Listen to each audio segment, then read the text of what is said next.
കഴിഞ്ഞ 26 വർഷമായി തൃശ്ശൂർ ശക്തൻ തമ്പുരാൻ സ്റ്റേഡിയത്തിൽ ജനലക്ഷങ്ങളെ പങ്കെടുപ്പിച്ചുകൊണ്ടുള്ള ദൈവശബ്ദം ബൈബിൾ കൺവെൻഷൻ നടത്തുന്നതിൻ്റെ നേതൃത്വ നിരയിൽ പ്രവർത്തിക്കുന്ന ബേബിച്ചേട്ടൻ കഴിഞ്ഞ ആഴ്ചയിൽ താൻ എങ്ങനെയാണ് ഇത്തരം ഒരു അനുഭവത്തിലേക്ക് കടന്നു വന്നത് എന്ന് നമ്മളോട് പറഞ്ഞു. ഈ എപ്പിസോഡിൽ തന്നിലൂടെ കർത്താവ് ചെയ്തുകൊണ്ടിരിക്കുന്ന വൻ കാര്യങ്ങളെക്കുറിച്ചുകൂടെ വളരെ എളിമയോടെ ദൈവത്തിൻ്റെ മഹത്വത്തിനായിട്ട് ഈ അനുഭവങ്ങൾ പങ്കുവയ്ക്കുകയാണ്. ബേബിച്ചേട്ടാ, വീണ്ടും ഒരിക്കൽ കൂടെ സ്വാഗതം. ഈ ദൈവശബ്ദം കൺവെൻഷൻ ആരംഭിക്കാനുണ്ടായ ആ ഒരു സാഹചര്യമൊക്കെ ഉണ്ടല്ലോ. അപ്പം അതിന് തൊട്ട് മുമ്പൊക്കെ ഈ നിങ്ങളുടെ കുടുംബജീവിതത്തിൽ ഇപ്പോൾ ആ സാമ്പത്തിക സ്ഥിതിയൊക്കെ വളരെ മോശമായിരുന്നല്ലോ. ഈ കടം കയറി മുടിഞ്ഞ് അങ്ങനെയാണല്ലോ ഈ അനുഭവത്തിലേക്ക് വന്നത്. ഈ അനുദിന ജീവിത കാര്യങ്ങൾ, മക്കളുടെ പഠനാവശ്യങ്ങൾ, ഇതൊക്കെ പിന്നീട് എങ്ങനെയാണ് നടന്നു പോയത്? അത് ഞാൻ ഈ പച്ചക്കറി കച്ചവടം വീട്ടിൽ ആരംഭിച്ചതിലൂടെ നമ്മൾ കുറച്ച് സാമ്പത്തിക കടബാധ്യതയൊക്കെ തീർക്കാൻ പറ്റി. പിന്നെ ഒരു സ്ഥലം മേടിക്കാൻ, ഒരു 5 സെൻറ്റ് സ്ഥലം പെരിഞ്ചേരി എന്ന് പറയുന്ന സ്ഥലത്ത് എനിക്ക് മേടിക്കാൻ പറ്റി. അപ്പോൾ അവിടെ ഞാൻ അന്ന് സ്ഥലം മേടിക്കാനുള്ള ഫണ്ട് തന്നെ വളരെ ഞെരുക്കത്തിലൂടെയാണ് സംഘടിപ്പിച്ച് മേടിച്ചത്. പിന്നെ വീട് വയ്ക്കാനായിട്ട് പൈസ ഒന്നും ഉണ്ടായിരുന്നില്ല. അപ്പം അങ്ങനെ ഓരോരുത്തരുടെ സഹായത്തിൽ 1 ലോഡ് കരിങ്കല്ല് ഇറക്കി, അത് കൊണ്ട് തറ പണിത്, അതിൻ്റെ മുകളിൽ 1 ലോഡ് കട്ട സഹായിച്ചു ഒരു വ്യക്തി. അതുകൊണ്ട് 1 ലോഡ് കട്ട കൊണ്ടുള്ള വീട് പണിതു. കട്ടള ജനലൊന്നും കിട്ടിയില്ല സ്പോൺസറിങ്ങിന്. അങ്ങനെ മാർക്കറ്റിൽ നിന്ന് കാലിച്ചാക്ക് കൊണ്ടുവന്ന് മറച്ച്, അങ്ങനെ അന്ന് അത് ഒരു ഓലപ്പര പണിത് അതിൽ താമസം തുടങ്ങി. അന്ന് രാത്രി കിടന്നുറങ്ങി നേരം വെളുത്തപ്പോഴാണ് 2-ന് പോകാനുള്ള സാഹചര്യം ഇല്ല എന്നുള്ളത് മനസ്സിലായത്. അതിനുള്ള വകുപ്പൊന്നുമില്ല അപ്പം അങ്ങനെ ഇരിക്കുമ്പോൾ രാത്രി 4 മണിക്ക് എഴുന്നേറ്റ് വീടിൻ്റെ പുറകിൽ പോയിട്ട് കുഴി കുത്തി. പുറകെ പോയി ഒരു കുഴി കുത്തി 2 പലയ കഷ്ണമൊക്കെ ഇട്ട് ഭാര്യയോട് പറഞ്ഞു, നീ ഒരു സാരി കൊണ്ട് എടുത്തതെന്ന് പറഞ്ഞ് ഭാര്യയുടെ ഒരു സാരിയൊക്കെ മേടിച്ചു കൊടുന്ന് 4 മൂലയ്ക്ക് കാലൊക്കെ കുത്തിയിട്ട് സാരി മറിച്ച് അന്ന് 2-ന് പോയിട്ടാണ് മാർക്കറ്റിൽ പോയത്. അപ്പം അങ്ങനത്തെ ആദ്യത്തെ താമസം അങ്ങനത്തെ അവസ്ഥയിലൂടെയാണ് കടന്നു പോയത്. അങ്ങനെ ആ സമയത്തൊക്കെ ബേബിച്ചേട്ടൻ എപ്പോഴെങ്കിലും ദൈവത്തോട് ചോദിച്ചിട്ടുണ്ടോ, കർത്താവേ എന്താ ഇങ്ങനെ? അങ്ങനെ എപ്പോഴെങ്കിലും? അല്ല, അത് നവീകരണത്തിൽ വന്നതിന് ശേഷം പിന്നെ എന്താ അങ്ങനെയെന്നുള്ള ചോദ്യത്തിന് എനിക്ക് പ്രശസ്തി ഉണ്ടായിട്ടില്ല. ഒരിക്കൽ പോലും. അത് കർത്താവ് മുഴുവൻ നേട്ടമാണ്, എല്ലാം നന്മയാണ്. അതായത് ഈ ജീവിതം തന്നെ തിരിച്ചു കിട്ടിയല്ലോ. ഈ ജീവിതം തന്നെ നമ്മൾ നശിപ്പിച്ച കളഞ്ഞതാണ്. ഇനി ഈ ഭൂമിയിൽ ജീവിക്കില്ല എന്ന് വിചാരിച്ചാണ്. പിന്നെ നമ്മൾ അതിനെക്കുറിച്ച് ചിന്തിക്കേണ്ട കാര്യമില്ല. ഇപ്പം ഞാൻ എന്തായിരിക്കുന്നു അത് ദൈവകൃപയാലാണ്. അപ്പോൾ പിന്നീട് ദുരിതങ്ങൾ എനിക്ക് ഉപകാരമായി. അവന്റെ ചട്ടങ്ങൾ അഭ്യസിക്കാൻ പറ്റിയത്. അത് ഈ വീട് പിന്നീട് വിൽക്കേണ്ട വന്നു. ഞാൻ പെരിഞ്ചേരിയിൽ താമസിക്കുന്ന വീടും ഞാൻ വിറ്റു. അപ്പോൾ 2ാമത്തെ സ്റ്റെപ്പ് കിടന്നു. അപ്പോൾ ഓരോ സ്ഥലം വിൽക്കുമ്പോൾ എനിക്ക് അതിൽ നിന്നും കുറച്ച് ബാധ്യതകൾ തീർക്കാനുള്ള ഫണ്ട് വരികയാണ്. അപ്പോൾ അത് വിറ്റു. ഈ പെരിഞ്ചേരിയിലെ സ്ഥലം വിറ്റു. ഞാൻ അവണിശ്ശേരിയിൽ ഒരു സ്ഥലം മേടിച്ചു, ചെറുത്. അപ്പോൾ അവിടെ ചെന്നപ്പോൾ ഒരു സ്ഥലത്ത് 4 സെൻറ്റ്, ഒരു സ്ഥലത്ത് ഈ ലക്ഷം വീട് കോളനി, അങ്ങനെയുള്ളൊരു സ്ഥലമാണ്. അപ്പോൾ അവിടെ ഈ പച്ചക്കറി കച്ചവടത്തിന് പറ്റിയൊരു സാഹചര്യമല്ല. അപ്പോൾ ഞാൻ കർത്താവിനോട് ഇങ്ങനെ എല്ലാ ദിവസവും പ്രാർത്ഥിച്ചുകൊണ്ടിരുന്നു, കർത്താവേ മുന്നോട്ട് പോകേണ്ട കാര്യങ്ങൾ നീ തന്നെ, നിനക്കറിയാലോ മക്കളുടെ 3 പേരുണ്ട്. അപ്പം 3 ആൺകുട്ടികളാണ്. അപ്പോൾ മക്കളെ പഠിപ്പിക്കണം, കുടുംബം കഴിയണം. അപ്പോൾ ഇതിനുള്ള സാഹചര്യം നീ കർത്താവ് ഒരുക്കണേ. ഞാൻ കാലത്ത് മാർക്കറ്റിലത്തെ പണി കഴിഞ്ഞാൽ ഉടനെ തന്നെ ദൈവ ശുശ്രൂഷയ്ക്കായിട്ട് ഞങ്ങൾ ഇറങ്ങി. നമ്മൾ പ്രാർത്ഥന ഗ്രൂപ്പുകൾ, കുറേ പ്രാർത്ഥന ഗ്രൂപ്പുകൾ ആ സമയങ്ങളിൽ ഞങ്ങൾ തുടങ്ങാൻ പറ്റി. തൃശ്ശൂരിൻ്റെ പല ഭാഗങ്ങളിലായിട്ട് തുടങ്ങാൻ പറ്റി. അപ്പോൾ എല്ലാ ദിവസവും ഞങ്ങൾക്ക് ഗ്രൂപ്പുകളുണ്ട്. അപ്പോൾ പിന്നെ അതുപോലെ തന്നെ ഈ ഭാര്യയും ഭർത്താവുമായിട്ടുള്ള തല്ലൂട്ടുള്ള വീടുകൾ കണ്ടെത്തി അവരെ അനുരഞ്ജിപ്പിക്കുക. പിന്നെ ഓരോ ചില വീടുകളിൽ പോയി അവരെ സംസാരിക്കുക. അങ്ങനെയുള്ള എല്ലാ ദിവസവും ഓരോ വർക്കുകൾ ഞങ്ങൾക്ക് പ്രോഗ്രാമുകളുണ്ട്. പിന്നെ രൂപതയിലെ വർക്കുകൾ ഞാൻ കോർഡിനേറ്ററായിരുന്നു, സബ് സോങ് കോർഡിനേറ്ററായിരുന്നു, TST മെമ്പറായിരുന്നു. അങ്ങനെ കയറിയപ്പോൾ രൂപത വർക്കുകളായി, സബ് സോണിലെ വർക്കുകളായി, അങ്ങനെ ഫൊറോന തലത്തിലൊക്കെ പ്രവർത്തനം തുടങ്ങി. അപ്പം അങ്ങനെ എല്ലാ ദിവസവും ഇങ്ങനെ പോയിക്കൊണ്ടിരുന്നു. അപ്പോൾ എങ്കിലും കുടുംബത്തിൽ പ്രശ്നങ്ങളില്ലാതെ നോക്കണമല്ലോ. അപ്പം അങ്ങനെ ദിവസവും കർത്താവിനോട് പ്രാർത്ഥിക്കും ഞങ്ങൾ. അപ്പം അങ്ങനെ ഇരിക്കലെയാണ് കടയിൽ ഒരാൾ 100 ചെറുനാരങ്ങ മറന്നു വെച്ചു പോയി. 100 ചെറുനാരങ്ങ മറന്നു വെച്ചപ്പോൾ 3 ദിവസം അയാൾ വരുന്നു വിചാരിച്ചിട്ട് വെയിറ്റ് ചെയ്തു. 3 ദിവസം കഴിഞ്ഞപ്പോൾ അത് ചിലയിടത്ത് അവിടെ ഇവിടെയൊക്കെ കേട് വരാൻ തുടങ്ങി. അപ്പം ഞാൻ എന്ത് ചെയ്തു, ഞാനത് അങ്ങനെ തന്നെ വീട്ടിൽ കൊണ്ടുപോയിട്ട് ഭാര്യയോട് പറഞ്ഞു നമുക്കിത് അച്ചാറിടാറില്ല. അപ്പോൾ ഭാര്യ പറഞ്ഞു എന്നോട്, ഇതെന്തിനാ ഇങ്ങനെ 100 നാരങ്ങ അച്ചാർ ഇട്ടിട്ട് എന്തിട്ട് കാണിക്കാനാ, ഒക്കെ നാശമായി പോവുള്ളൂ, പൂത്ത് പോവുള്ളൂ, 100 ഇടണ്ട. ഞാൻ പറഞ്ഞു നമുക്കിത് ഇടാം, വെറുതെ നശിപ്പിച്ച് കളയണ്ടല്ലോ, നമുക്ക് എങ്ങനെയാലും ഇടാം. അപ്പോൾ പുഴുങ്ങി 100 നാരങ്ങ പുഴുങ്ങി ഞാനും ഭാര്യയും കൂടിയിട്ട് ജവമാല ചൊല്ലിയോണ്ട് അങ്ങോട്ട് അരിയാൻ തുടങ്ങി. അതൊക്കെ അരിഞ്ഞു. അങ്ങനെ 100 നാരങ്ങ ഞങ്ങൾ അച്ചാറിട്ടു. ഞങ്ങൾക്ക് ഈ അച്ചാറിട എങ്ങനെയാണെന്ന് എനിക്കും അറിയില്ല, ഭാര്യയ്ക്കും അറിയില്ല. പക്ഷേ അച്ചാറിട്ടു ഞങ്ങൾ. അച്ചാറിട്ട് കഴിഞ്ഞാൽ ഒരു പാത്രമുണ്ട്. അപ്പോൾ എന്നോട് ഭാര്യ പറഞ്ഞു ഇത് 2 ദിവസം ഇരിക്കുള്ളൂട്ട്, എങ്ങനെയാണ് 3-ാമത്തെ ദിവസം ഇത് പൂത്ത് തുടങ്ങും, നിങ്ങളിത് ആർക്കെങ്കിലും എടുത്ത് കൊടുത്തോളാൻ പറഞ്ഞു. അപ്പം ഞാൻ പറഞ്ഞു ഒരു കാര്യം ചെയ്ത് ആ ഗ്ലാസ്സുകളൊക്കെ എടുത്ത് അപ്പം സ്റ്റീൽ ഗ്ലാസ്സുകൾ എടുത്ത് അതിൽ മുഴുവൻ അച്ചാർ നിറച്ച് അയലക്കങ്ങളിലെല്ലാം വീട്ടിലും കൊണ്ട് കൊടുത്തു. അപ്പോൾ അവിടെ 1,00,000 വീടുണ്ട്, 4 സെൻറ്റ് ഉണ്ട്. പിന്നെ അങ്ങനെയുള്ള വീടുകളിൽ മുഴുവൻ ഓരോ ഗ്ലാസ് കൊണ്ടു കൊടുത്തു. അങ്ങനെ അത് കഴിഞ്ഞു. 3 ദിവസം 4 ദിവസം കഴിഞ്ഞപ്പോൾ ഈ വീട്ടുകാർ മുഴുവൻ വരാൻ തുടങ്ങി. ചേട്ടാ അച്ചാറുണ്ടോ, റോസിലേച്ച് അച്ചാറുണ്ടോ എന്ന് ചോദിച്ചിട്ട് ഇവർ വരാൻ തുടങ്ങി. അങ്ങനെ വരാൻ തുടങ്ങിയപ്പോൾ ഞാൻ ഭാര്യയോട് പറഞ്ഞു നമുക്കൊരു കാര്യം ചെയ്യാം, ഒരു 100 നാരങ്ങ മേടിച്ചിട്ട് നമുക്ക് അച്ചാറിടാം, എന്നിട്ട് കൊടുക്കാം. അങ്ങനെ 100 നാരങ്ങ മേടിച്ചു, അച്ചാറിട്ടു. അപ്പോൾ ഇവരോടൊക്കെ പറഞ്ഞു. അപ്പോൾ അവരൊക്കെ വന്നു. ഒരു ഗ്ലാസ്സിന് 10 രൂപ വെച്ച് ഒന്ന് കൊടുക്കാൻ തുടങ്ങി. ഗ്ലാസ്സിലാണ്, വേറെ ബോട്ടിലൊന്നുമില്ല. അങ്ങനെ ഗ്ലാസ്സിൽ കൊടുത്തു. അങ്ങനെ 100 മേടിച്ചു, അത് കഴിഞ്ഞു. പിന്നെ 250 മേടിച്ചു, അത് കഴിഞ്ഞു. പിന്നെ ഒരു ചാക്ക് മേടിച്ചു, അത് കഴിഞ്ഞു. അങ്ങനെ കയറി അപ്പോഴേക്കും പ്ലാസ്റ്റിക് ഗ്ലാസ്സായി, പാത്രമായി, മറ്റേ പ്ലാസ്റ്റിക് കവറിലാക്കി. അങ്ങനെ കയറി അപ്പോൾ ഹോസ്റ്റലുകൾ പരിചയപ്പെട്ടു, ഹോസ്റ്റലുകളിലേക്ക് കൊടുക്കാൻ തുടങ്ങി. തൃശ്ശൂരത്തെ വമ്പൻ ഹോട്ടലുകൾ ചോദിക്കാൻ തുടങ്ങി. അങ്ങനെ കുറേ അധികം കാലഘട്ടം കഴിയണേറ്റ് മുപ്പാട് തന്നെ 500 കിലോ ആഴ്ചയിൽ 500 കിലോ അച്ചാർ വിൽക്കുന്ന ഒരാളായിട്ട്. അതായത് ഒരാൾ മറന്നു വെച്ച 100 നാരങ്ങയിൽ നിന്നുള്ള അച്ചാർ ഉണ്ടാക്കി അത് അയൽവക്കത്തെ വീടുകളിൽ സൗജന്യമായിട്ട് കൊണ്ടുകൊടുത്തു. അവിടെ നിന്ന് ആരംഭിച്ച് പരിശുദ്ധാത്മാവ് അതിന്റെ മേലെ അടയിരുന്നു. 500 കിലോ അച്ചാർ വെക്കുന്ന 2-3 ആള് ജോലിക്കാര് ബിസിനസ്സായിട്ട് മാറി. അപ്പൊ ഇതൊക്കെ ഉണ്ടെങ്കിലും ശുശ്രൂഷയിൽ നിന്ന് ഞാൻ മാറിയിരുന്നില്ല. ഇതൊക്കെ ഇതിന്റെ സൈഡാണ്. നമുക്ക് സൈഡായി രാവിലെ പച്ചക്കറി കടയിലുള്ള ജോലിയും ഈ വീട്ടിലെ കാര്യങ്ങളൊക്കെ ഭാര്യനെ ഏൽപ്പിച്ചു. ബാക്കി കാര്യങ്ങളൊക്കെ ശുശ്രൂഷ കഴിഞ്ഞിട്ടുള്ള കാര്യം നമ്മൾ എടുക്കുള്ളൂ. അങ്ങനെ ഇരിക്കില്ല. ആ വീടും നമുക്ക് വിൽക്കാൻ പറ്റി. ആ വീടെന്ന് പറഞ്ഞാൽ മക്കൾ ഇത്തിരി വലുതായി, 1,00,000 വീട്, അതുപോലെ തന്നെ മറ്റുള്ള അത്ര ഇതുള്ളതല്ല. അപ്പോൾ എനിക്ക് തോന്നി ഈ മക്കളെ നമ്മൾ എത്ര പിടിച്ചു നിർത്തിയാലും 3 ആൺകുട്ടികളാണ്. ഇവര് തൊട്ടപ്പുറത്ത് അശുദ്ധി നിറഞ്ഞു നിൽക്കുന്ന സ്ഥലമാണ്. നമ്മളെത്ര പ്രാർത്ഥിക്കുന്നവരായാലും എത്ര ഇതായാലും അവർ ചായാൻ സാധ്യതയുണ്ടെന്ന് കണ്ടപ്പോൾ ഞാൻ ആ വീട് വേഗം വിൽക്കാനായിട്ട് പരിശ്രമിച്ചു. അങ്ങനെ ആ വീട് വിൽക്കാൻ പരിശ്രമിച്ചു. അത് വീട് വിറ്റു. അങ്ങനെ ആ വീട് വിറ്റ് കഴിഞ്ഞ് വേറെ ഒരു സ്ഥലം എനിക്ക് കർത്താവ് ഒരുക്കി തന്നു. അത് മേടിച്ചു. അങ്ങനെ അത് മേടിച്ച് അതിലൂടെ അച്ചാറിൻ്റെ പരിപാടി അവിടെയും തുടങ്ങി. ഒത്തിരി സ്ഥലങ്ങളിൽ വീട് മാറി. അപ്പോൾ ഓരോ വീട് മാറുമ്പോഴും എൻ്റെ സാമ്പത്തിക കടബാധ്യതകൾ തീരാണ് ഓരോ ഭാഗത്ത്. അങ്ങനെ ഇപ്പോൾ ഞാൻ താമസിക്കുന്നത് നെഹ്റു നഗർ, കുരിയാച്ചിറ നെഹ്റു നഗർ എന്ന് പറയുന്ന സ്ഥലത്ത് വലിയ സമ്പന്നതയുടെ നടുക്ക് കർത്താവ് ഇന്ന് നല്ല വീടൊക്കെ നൽകി. 2100 സ്ക്വയർ ഫീറ്റ് 5 ബെഡ്റൂമുള്ള വലിയൊരു വീട്ടിൽ കർത്താവ് താമസിക്കാൻ മാനിച്ചു. കർത്താവിൻ്റെ ഇതൊക്കെ സംഭവിക്കുന്നുണ്ടെങ്കിലും ഇന്നും ഞാൻ ആഴ്ചയിൽ 2000 രൂപ വരുമാനമുള്ളവനാണ്. മാസം 8000 രൂപയാണ് എനിക്ക് വരുമാനം. ഈ 8000 രൂപ ഒരു മാസത്തിൽ ഉള്ള ഒരു വ്യക്തിയിലൂടെയാണ് ഈ കാര്യങ്ങളൊക്കെ നടക്കുന്നത്. കർത്താവ് അച്ചാർ കമ്പനി. അപ്പോൾ പക്ഷെ അച്ചാർ കമ്പനി ഭാര്യയ്ക്ക് ഒരു യൂട്രസ് കംപ്ലൈന്റ് വന്നു. അപ്പോൾ യൂട്രസ് എടുത്ത് മാറ്റണം എന്ന് പറഞ്ഞു. അപ്പം അങ്ങനെ വന്നപ്പോൾ കർത്താവിനോട് പ്രാർത്ഥിച്ചു, എന്താണ് കർത്താവ് എന്ന് ചോദിച്ചു. അപ്പോൾ കർത്താവ് പറഞ്ഞു അച്ചാർ കമ്പനി സ്റ്റോപ്പ് ചെയ്യുക.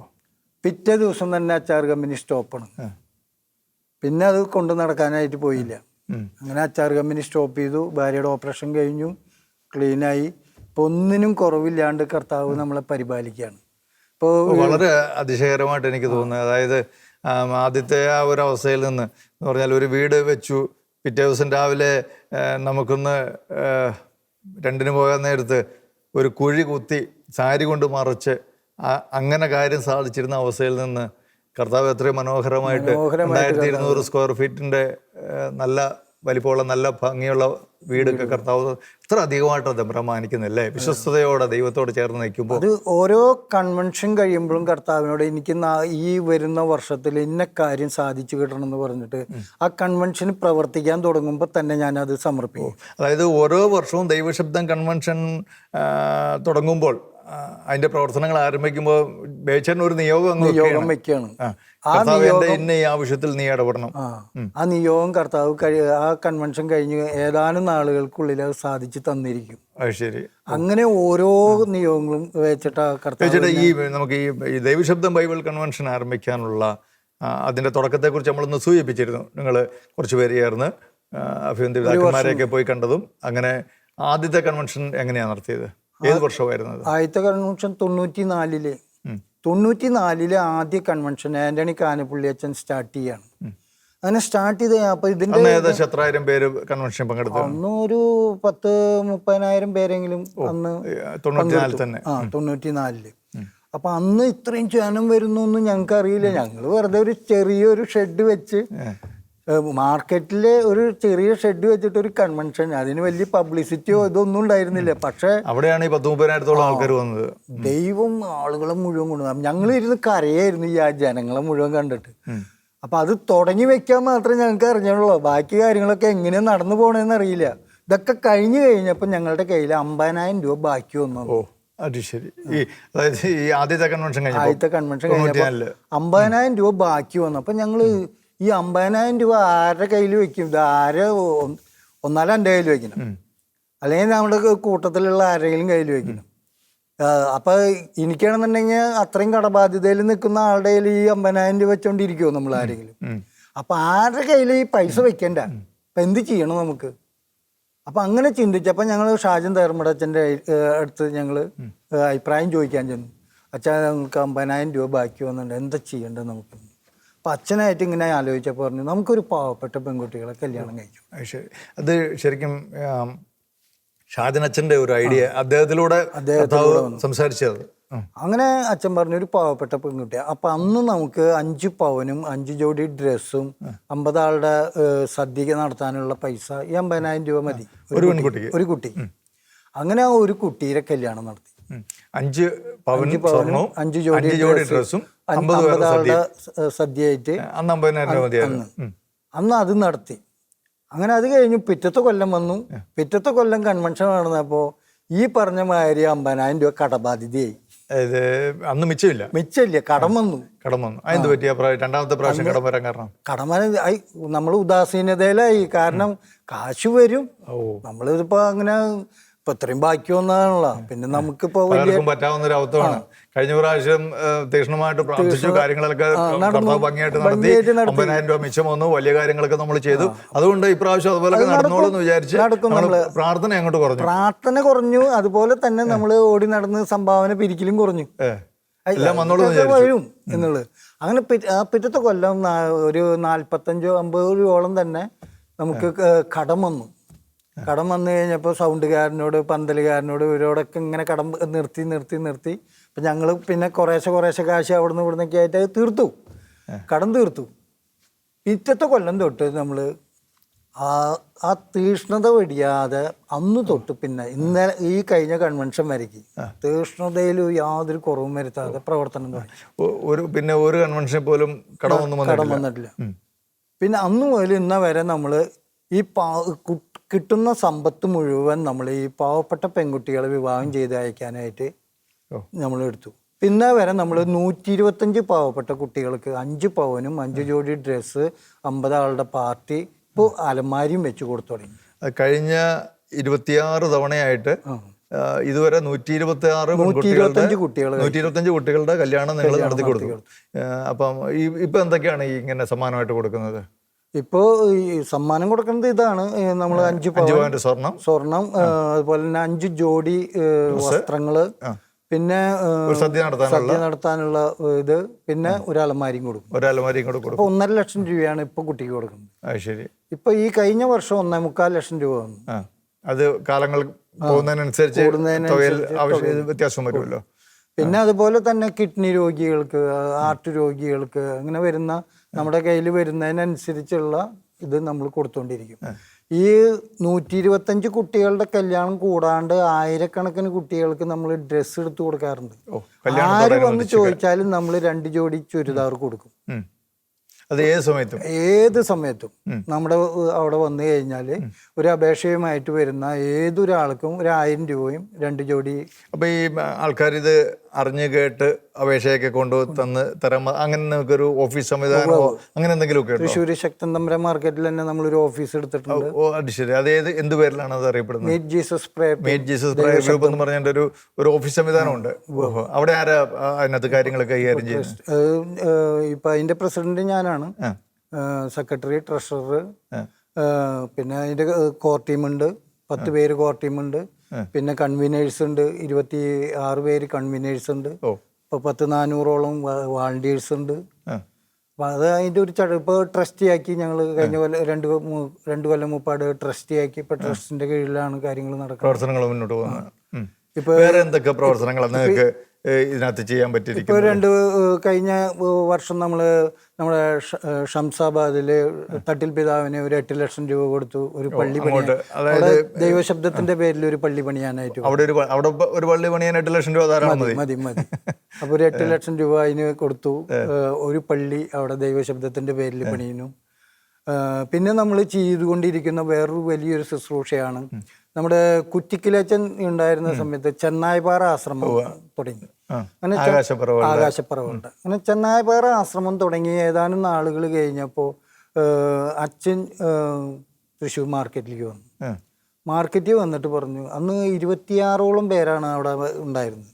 അച്ഛൻ വന്നിട്ട് ഞങ്ങളോട് പറഞ്ഞു, മക്കളെ അരി അവിടെ കിട്ടാനുണ്ട്, അത് കുറെ ഞങ്ങൾക്ക് അരി കിട്ടാനുണ്ട്.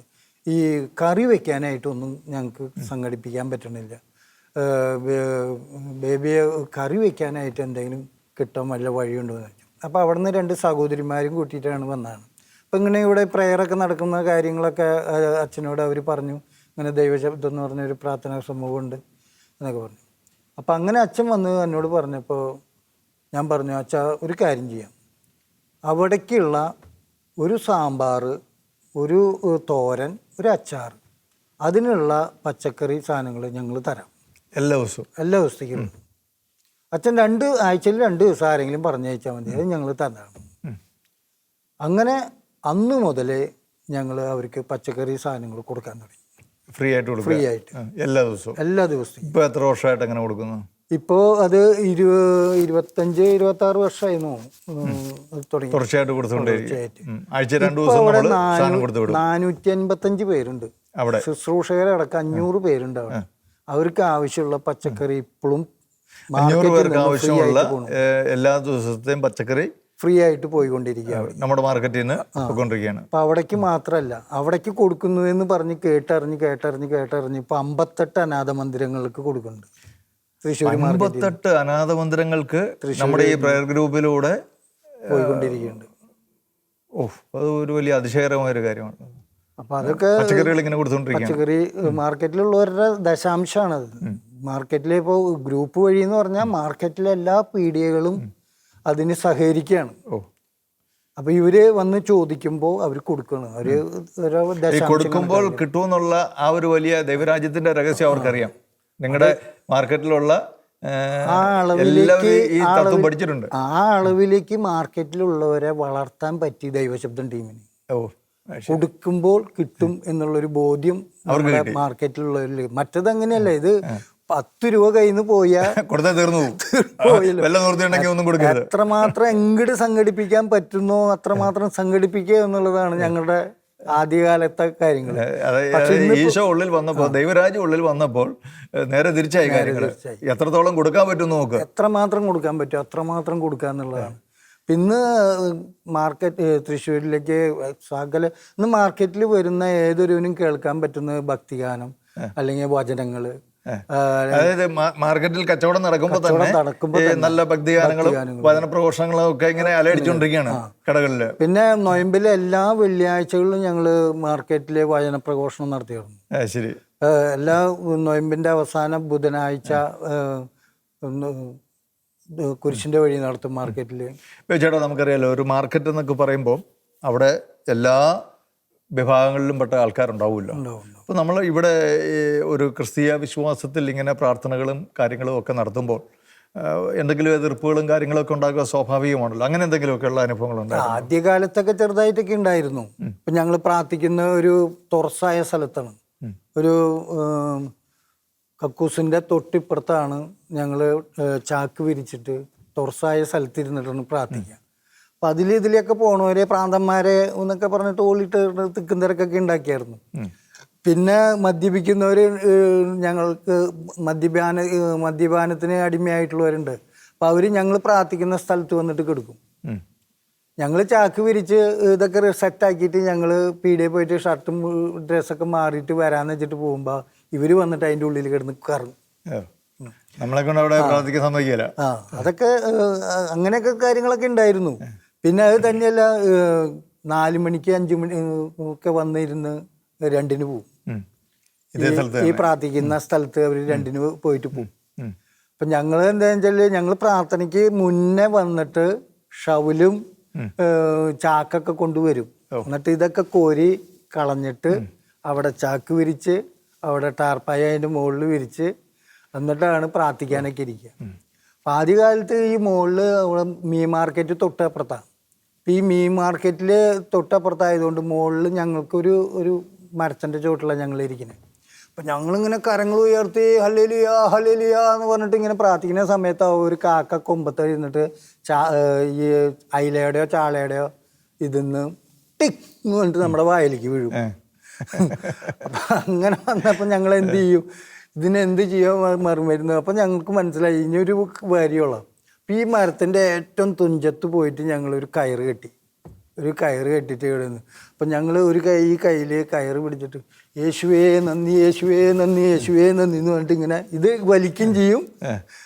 അപ്പം ചില്ല കിടന്ന് അനങ്ങുമ്പോൾ ഈ കാക്കകൾ വന്നിരിക്കില്ല. അപ്പം അങ്ങനെയാണ് ഞങ്ങൾ അവിടെ പ്രാർത്ഥന ആരംഭിച്ചത് തന്നെ. ശരി. അപ്പം അങ്ങനെ വലിയ കഷ്ടതകളിലൂടെയൊക്കെയാണ് ഞങ്ങൾ ഈ മാർക്കറ്റിലുള്ള സാധാരണ ഇതിലൊരു മാർക്കറ്റിൽ പലപ്പോഴും ഒത്തിരി ഒച്ചയും ബഹളവും തെറിയും ബഹളവും അങ്ങനെ സ്വാഭാവികമാണല്ലോ. അതെല്ലാം മാറി. ഇപ്പൊ വളരെ ശാന്തമാണ് ഞങ്ങളുടെ മാർക്കറ്റ്. ദൈവസ്തുതികൾ വരാൻ തുടങ്ങി. ഇപ്പൊ പരസ്പരം കാണുമ്പോൾ ഹല്ലേലൂയ അല്ലെങ്കിൽ പ്രൈസ് ദി ലോർഡ് ഇപ്പം എല്ലാവരും ജപമാലയിട്ട് നടക്കാൻ തുടങ്ങി മാർക്കറ്റിൽ. മറ്റത് മാർക്കറ്റിൽ സ്ത്രീകൾക്ക് വരാൻ പറ്റില്ല. ഇന്നിപ്പോൾ ഏത് സമയത്തും സ്ത്രീകൾക്ക് മാർക്കറ്റിൽ വരാം. യാതൊരുവിധ പ്രശ്നങ്ങളും ഇല്ല. ആർക്കൊരു അസഭ്യം പറയുന്ന ഒരു ഇതോ ഒന്നും തന്നെയില്ല. ഇപ്പൊ ശരിക്കും ശക്തൻ തമ്പുരാൻ മാർക്കറ്റ് ഒരു ദൈവരാജ്യത്തിന്റെ ഒരു നേർക്കാഴ്ചയായിട്ട് മാറി. ചന്തയെ ദേവാലയമാക്കിയ ഒരു പറ്റം മക്കളാണ് ഇപ്പോൾ മാർക്കറ്റിലുള്ളത്. വെച്ചിട്ട് ഇതിനിടയ്ക്ക് ഒന്നുകൂടെ നമ്മുടെ കുടുംബജീവിതത്തിലേക്ക് വന്നാൽ മക്കളൊക്കെ ഇപ്പോൾ എന്ത് ചെയ്യുന്നു? മക്കളെ മൂത്ത മകൻ ഇപ്പോൾ സിവിൽ എഞ്ചിനീയറിങ് കഴിഞ്ഞ് ഇപ്പോൾ വേറിട്ടാണ് താമസിക്കുന്നത്. ഇപ്പോൾ കല്യാണമൊക്കെ കഴിഞ്ഞു. 2 കുട്ടികൾ, അവന് ഭാര്യ, അവളും സിവിൽ എഞ്ചിനീയർ തന്നെയാണ്. അപ്പോൾ അവർ വേറിട്ട് താമസിക്കുന്നു. വലിയ കുഴപ്പമില്ല. രണ്ടാമത്തെ മകൻ കൊരട്ടിയിൽ ഇൻഫോ പാർക്കിലായിരുന്നു. ഇപ്പോൾ ഈ കുറച്ച് നാൾ മുമ്പാട് അവിടുത്തെ ജോലി നഷ്ടപ്പെട്ടു. അപ്പോൾ ഇപ്പോൾ ഒരു പള്ളിയിൽ, മരിയാപുരം പള്ളിയിൽ അവിടെ ക്ലർക്കായിട്ട് ഇരിക്കുന്നു. അത് തന്നെയല്ല, ആൾ കമ്പ്യൂട്ടർ വർക്കറാണ്. കമ്പ്യൂട്ടർ നന്നാക്കുന്നു. അങ്ങനെയുള്ള വർക്കൊക്കെ ആയിട്ട് പോകണം. അദ്ദേഹം കുഴപ്പമില്ലാണ്ട് പോണു. അദ്ദേഹം കല്യാണം കഴിച്ചു. ആയുർവേദ ഡോക്ടറാണ്. 3 കുട്ടികൾ, ഒരു ഡബിളായിരുന്നു. 3 കുട്ടികളുണ്ട്. അങ്ങനെ കുഴപ്പമില്ല. മൂന്നാമത്തെ മകൻ നവീകരണത്തിൽ വന്നതിന് ശേഷം ഉണ്ടായതാണ്. അപ്പോൾ ആ മകനിൽ കർത്താവിൻ്റെ ആത്മാവ് പ്രവർത്തിച്ചു. ആ മകൻ ഒരു വൈദികനായി. ശരി.